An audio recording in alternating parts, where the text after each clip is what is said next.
प्यारे विद्यार्थियों, BK Mishra sir की हिंदी साहित्य की क्लास में आप सबका बहुत बहुत स्वागत है। आज हम देखेंगे, आज का जो हमारा टॉपिक है आदिकालीन हिंदी साहित्य के अंतर्गत विद्यापति।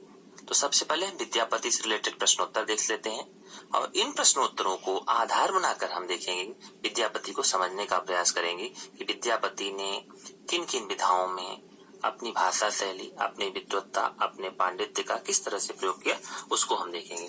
तो विद्यापति के पहले प्रश्नोत्तरों को, तो हमारा जो फर्स्ट डायग्राम है जिसको हमने बोर्ड पर बताया हुआ है, तो पहले को आप प्रश्नोत्तर को देखेंगे। इसके बाद जो द्वितीय हमारा है, जो कि हमने छोटे से बोर्ड पर बनाया हुआ है, वो हमारा विद्यापति, और उसको डायग्राम से समझाने का प्रयास किया गया है। तो डायग्राम को देखते जाए और ऑडियो को सुनते हुए आप उसको अपने नोटबुक में नोट करते जाए। तो चलते हैं, हम देखते हैं विद्यापति। सबसे पहला क्वेश्चन आता है, विद्यापति का जन्म कहाँ हुआ और कब हुआ होगा। हर व्यक्ति का जन्म होता है और हर व्यक्ति के माता पिता होते हैं, तो विद्यापति का जन्म जानने का प्रयास करेंगे और उनके माता पिता का नाम जानने का प्रयास करेंगे, पिता का नाम। और दूसरा जो हमारा क्वेश्चन है, पिता का नाम क्या था और इनका धर्म क्या था। तीसरा जो हमारा प्रश्न है, विद्यापति के कुल ग्रंथों की संख्या कितनी है। तो अलग अलग विद्वानों की अलग अलग मतैक्यता है, तो उसको हम देखेंगे। मूलतः किस भाषा में इन्होंने इसको लिखा, मूलतः किस भाषा में इन्होंने इसको लिखा। अगला जो हमारा चौथा प्रश्न है, विद्यापति के यश का आधार। क्यों हम चौथा प्रश्न देखेंगे, विद्यापति के यश का आधार क्या है। और हर व्यक्ति का अपना एक यश का आधार होता है, तो विद्यापति ने क्या ऐसा कार्य किया कि जो कि इनके यश मतलब एक लंबे समय से, प्राचीन काल से लेकर आज तक, वर्तमान तक जाने जाते हैं। पांचवा जो हमारा प्रश्न है, विद्यापति की प्रमुख संस्कृत रचनाएं कौन कौन सी हैं और उनके नाम क्या क्या है। यहाँ पर भी एक डाउट आता है कि संस्कृत में इन्होंने रचनाएं लिखी, एक हिंदी के अंतर्गत में मैथिली के जानकार, अवहट्ट के जानकार और संस्कृत भाषा में लिख रहे हैं। इनकी रचनाओं को भी हम यहाँ पर देखेंगे। तो यहाँ पर एक विवाद होता है कितनी रचनाएं होंगी, तो कोई बोलता है 11, कोई बोलता है 13। तो इसको हम आगे दूसरे डायग्राम में समझने का प्रयास करेंगे। छठा जो हमारा प्रश्न है, इनकी जो दो रचनाएं हैं, कीर्तिलता और कीर्ति पताका जो है, इनकी भाषा क्या है और इन्होंने मैथिली भाषा में कौन सा ग्रंथ लिखा। सातवां जो हमारा प्रश्न है, वह है हमारा कीर्तिलता और कीर्ति पताका का सामान्य परिचय अपने शब्दों में बताए। इसका मतलब हमें कीर्तिलता और कीर्ति पताका को समझना पड़ेगा कि कीर्तिलता और कीर्ति पताका का विषय क्या है, किससे संदर्भित है, किस तरह की भाषा शैली का प्रयोग किया गया है, विद्यापति ने इसमें मुख्य विषय वस्तु क्या समझाई है। आठवां जो हमारा प्रश्न है, विद्यापति किस रचना के आधार पर मैथिल कोकिल कहलाए। इसको, ये बहुत ही पॉपुलर प्रश्न है। आठवां प्रश्न, विद्यापति किस रचना के आधार पर मैथिल कोकिल कहलाए। नौवां प्रश्न है जो कि पंक्तियों से है, और पंक्ति कौन सी है, देसिल बना सब जन मिठा, यह प्रसिद्ध उक्ति किसने कही हुई है। इसको हमें देखना है। तो हमारा 9वां प्रश्न है। और जो हमारा 10वां प्रश्न है, 10वां प्रश्न वो क्या है, अभिनव जयदेव के नाम से किसे जाना जाता है। जयदेव थे और ये है अभिनव जयदेव, तो अभिनव जयदेव के नाम से किसे जाना जाता है और विद्यापति को यह उपाधि किसने प्रदान की। हमारा 11वां प्रश्न है, विद्यापति की प्रमुख उपाधियां कौन कौन सी हैं। 3 उपाधियों को जानना है, यहाँ से भी प्रश्न पूछा जाता है। 13वां प्रश्न हमारा है, विद्यापति ने अपनी किस रचना को कहानी कहा। कहानी नहीं, स्टोरी नहीं, कहानी शब्द आ रहा है, तो इसको भी हमें देखना है। 13वां प्रश्न जो है, विद्यापति की यश का आधार क्या है। तो अभी वहाँ पीछे हम प्रश्न पूछा जा चुका है, यश का आधार क्या है, तो यहाँ आपको आंसर भी दिया जा रहा है।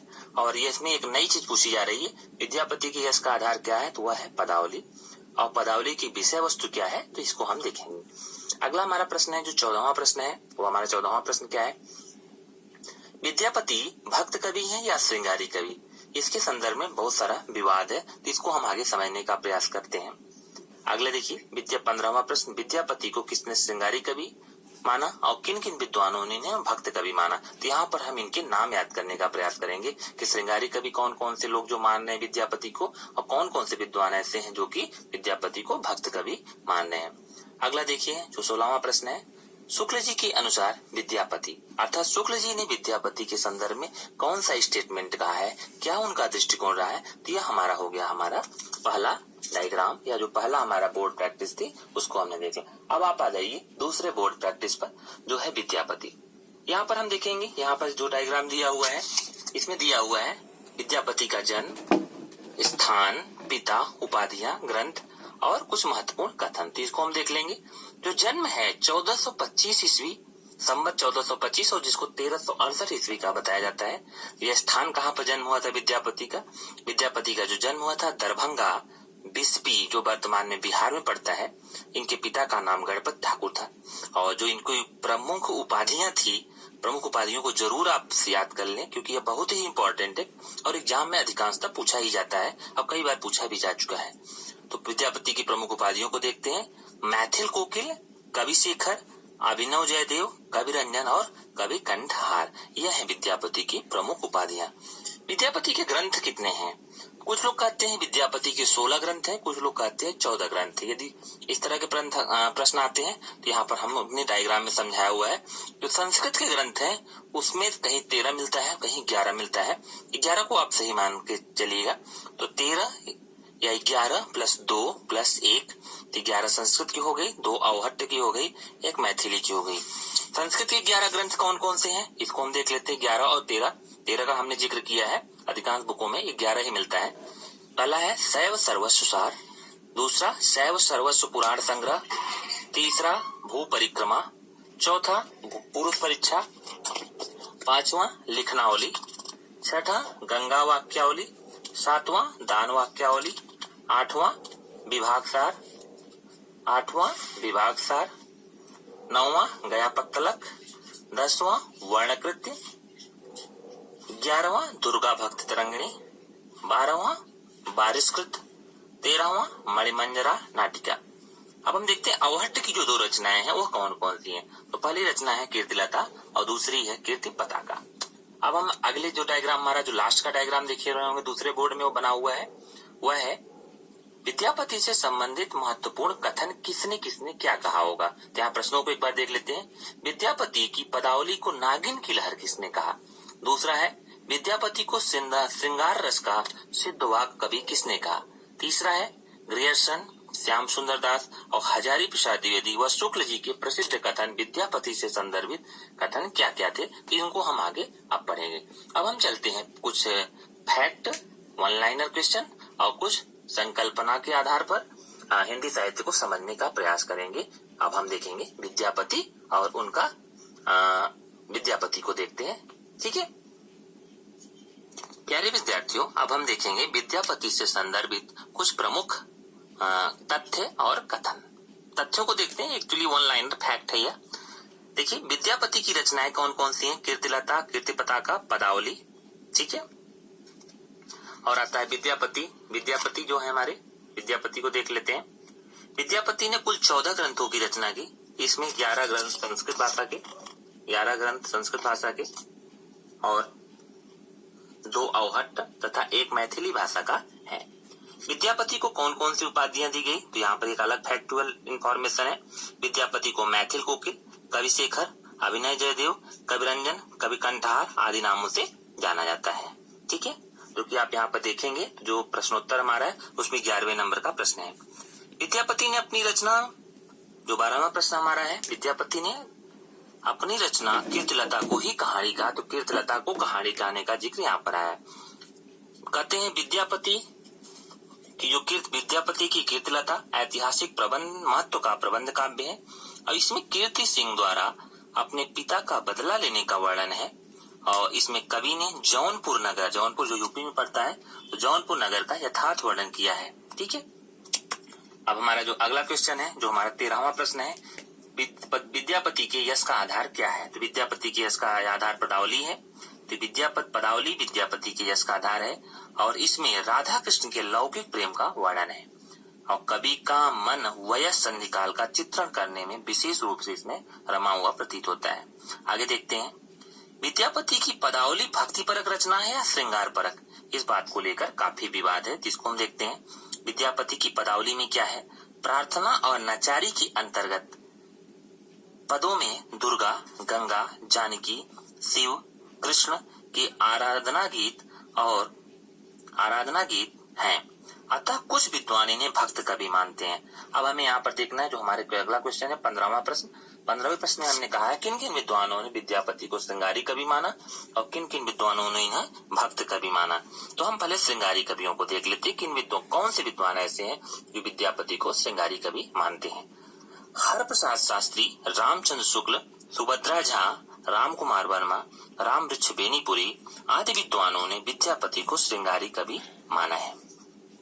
फिर आता है दूसरा प्रश्न कि विद्यापति को भक्त कवि किसने माना? तो बाबू ब्रजनंदन सहाय, श्याम सुंदर दास, हजारी प्रसाद द्विवेदी ने विद्यापति को भक्त कवि माना है। अब आते हैं कि रहस्यवादी कवि कौन कौन मान रहा है विद्यापति को। ये तीनों प्रश्न बहुत ही इंपॉर्टेंट है, खासतौर पर प्रवक्ता में पूछा जाता है। विद्यापति को रहस्यवादी कवि किसने माना? तो जॉर्ज ग्रियर्सन, नागेंद्र नाथ गुप्त, जनार्दन मिश्र आदि विद्वानों ने विद्यापति को रहस्यवादी कवि माना। अब आता है कि जो हमारे हिंदी साहित्य के जो रचनाकार हैं, हिंदी साहित्य का इतिहास लिखने वाले जो मूर्धन्य विद्वान हैं, आचार्य रामचंद्र शुक्ल। आचार्य रामचंद्र शुक्ल जी ने विद्यापति को के संदर्भ में कौन सा प्रसिद्ध कथन कहा है? तो आचार्य रामचंद्र शुक्ल के अनुसार विद्यापति के पद अधिकतर श्रृंगार के ही हैं, जिनमें नायिका और नायक राधा कृष्ण है। विद्यापति को कृष्ण भक्तों की परंपरा में नहीं समझना चाहिए, स्टेटमेंट दिया हुआ है आचार्य रामचंद्र शुक्ल ने। अब आता है, देखिए अगला क्वेश्चन है जो हमारे दूसरा जो बोर्ड है छोटा वाला, उसमें दिया हुआ है महत्वपूर्ण कथनों में। तो उसमें हम देखते हैं एक जो हमने वहां पर प्रश्न पूछा गया है, विद्यापति की पदावली को नागिन की लहर किसने कहा है? तो सूर्यकांत त्रिपाठी निराला ने विद्यापति की पदावली की श्रृंगारिका पदों की मादकता को नागिन की लहर कहा है। फिर आता है हजारी प्रसाद द्विवेदी का कौन सा स्टेटमेंट है? तो आचार्य हजारी प्रसाद द्विवेदी ने विद्यापति को श्रृंगार रस का सिद्धवाक कवि कहा है। अब आगे देखिए, हिंदी में विद्यापति को कृष्ण गीत परंपरा का प्रवर्तक माना जाता है तथा बंगाल में विद्यापति को लोग वैष्णव भक्त कवि मानते हैं। यह कुछ हमारे प्रश्न थे, इसको हमने फैक्चुअल इंफॉर्मेशन में देख लिया विद्यापति। और आगे देखते हैं, एक प्रश्न आता है जो कि पूछा जा चुका है, ठीक है, एक बार टीजीटी में पूछा जा चुका है कि कौन सा कवि अभिनव जयदेव की उपाधि से विभूषित है? तो अभिनव जयदेव की उपाधि से जो विभूषित है वह है विद्यापति। अब हम विद्यापति और अभिनव जयदेव से संदर्भित जो कहानी है उसको थोड़ा सा समझ लेते हैं। तो क्या है कहानी? विद्यापति ने ओइनवार राजवंश के विभिन्न आश्रयदाताओं के संरक्षण में गीत रचे हैं। इनके गीतों के भाव वैशिष्ट और माधुरी गुण से प्रभावित होकर ओइनवार कुल शिरोमणि महाराजा शिव सिंह ने विद्यापति को अभिनव जयदेव की उपाधि से विभूषित किया। तो दो प्रश्न आपको यहाँ पर आ जाएगा कि अभिनव जयदेव किसे कहा जाता है? वह विद्यापति को। और अभिनव जयदेव की उपाधि विद्यापति को किसने दी? तो ओइनवार राजवंश के जो कुल शिरोमणि है महाराजा शिव सिंह ने विद्यापति को अभिनव जयदेव की उपाधि दी। अब देखिए यहाँ पर है एक प्रसिद्ध प्रश्न पूछा जा चुका है कि देसिल बना सब जन मिठा तय जैसियो जम्पो अवहट्टा। यह पंक्ति किससे है और इसका क्या अर्थ है? तो कहते हैं विद्यापति की यह पंक्ति है जिसका अर्थ है अपना देश या अपनी भाषा सबको मीठी लगती है और यही जानकर मैंने इसकी रचना की है। और कवि कोकिल विद्यापति का जो हम पूरा नाम देखेंगे तो इनका पूरा नाम था विद्यापति ठाकुर। प्यारे विद्यार्थियों, आज हम देखते हैं विद्यापति की जो रचना है कीर्तिलता। कीर्तिलता के बारे में थोड़ा संदर्भित और सार हम समझ लेते हैं। तो क्या है कीर्तिलता? ऐतिहासिक महत्व का एक छोटा सा प्रबंध काव्य है जिसे तकनीकी दृष्टि से चरित मूलक खंड काव्य कहा जाता है। तो कीर्तिलता क्या है? कीर्तिलता चरित मूलक खंड काव्य है कहा जा सकता है। इसकी रचना विद्यापति ने की थी। कब की थी, किसके लिए की थी? तो यह भी एक प्रश्न बनता है। इसकी रचना विद्यापति ने राजा कीर्ति सिंह की प्रशस्ति में की है। वह कहा है कि वह एक ऐसी कहानी है जिसे सुनने से पुण्य की प्राप्ति होती है। ठीक है, पुण्य की प्राप्ति का जिक्र किस कहानी को सुनने से है? वह है कीर्तिलता कहानी से। अब आता है कि जो कीर्तिलता है, कीर्ति किसी की फैलती है तो यश फैलता है, यश फैलता है तो चारों दिशाओं में फैलता है। तो कीर्तिलता क्या है? यह चारों दिशाओं में फैली हुई है, मतलब यह 4 पल्लवों में विभाजित है। जो इसके चैप्टर्स हैं, अध्यायों में हम पढ़ते हैं, यहाँ पर हम इसको पढ़ेंगे। यह 4 पल्लवों में विभक्त है।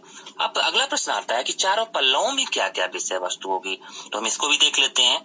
प्रथम पल्लव में राजा कीर्ति सिंह का चरित्र चित्रण तथा अन्य पल्लवों में कीर्ति सिंह द्वारा तिरहुत के खोए राज्य को युद्ध के द्वारा वापस प्राप्त करने व अपने पिता के हत्यारे असलान बादशाह से बदला लेने की घटनाएं वर्णित है। विशेष बात यह है कि यह रचना केवल पद्यात्मक नहीं है, इसमें बीच बीच में कहीं कहीं गद्य का प्रयोग भी किया गया है। कीर्तिलता में दरबारी परंपरा की प्राय सभी विशेषताएं दिखती हैं।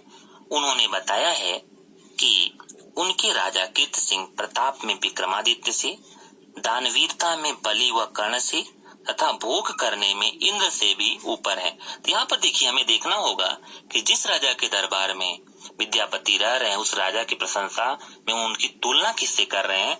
तो देखिए यहाँ पर कैसे तुलना किया, राजा कीर्ति सिंह प्रताप मतलब साहस में कैसे हैं, विक्रमादित्य से इनकी तुलना की गई है, दानवीरता में बलि व कर्ण से की गई है तथा भोग करने में इंद्र के भी ऊपर हैं। यह 3 लोगों से यहाँ पर तुलना करने का प्रयास किया गया है। क्या किस रचना में है, कीर्ति लता में। इतना ही नहीं, जब कीर्ति सिंह की सेना चलना प्रारंभ करती है तो धरती डगमगाने लगती है, स्वर्ग हिलने लगता है व शेषनाग विकल होने लगता है। इस प्रकार अतिशयोक्तिपूर्ण प्रशंसा जो रासो काव्यों की विशेषता थी इनमें भी दिखती है। अब हम देखेंगे कीर्तिलता की भाषा क्या है। तो कहते कीर्तिलता की भाषा का प्रश्न महत्वपूर्ण है। इसका मूल कारण है इसमें विद्यापति ने एक छंद लिखकर अपनी भाषा का उल्लेख किया है। वह छंद क्या है, सक्कय बाणी बुहजन भावई पाउअम रस को मम्म न पावई देशिल बना सब जन मिठा तम तय क्षण जम्पो अवहट्टा। ठीक है, यह छंद हम देख लिया। कीर्तिलता में रचनाकार की यही मान्यता दिखाई देती है कि भाषा विज्ञान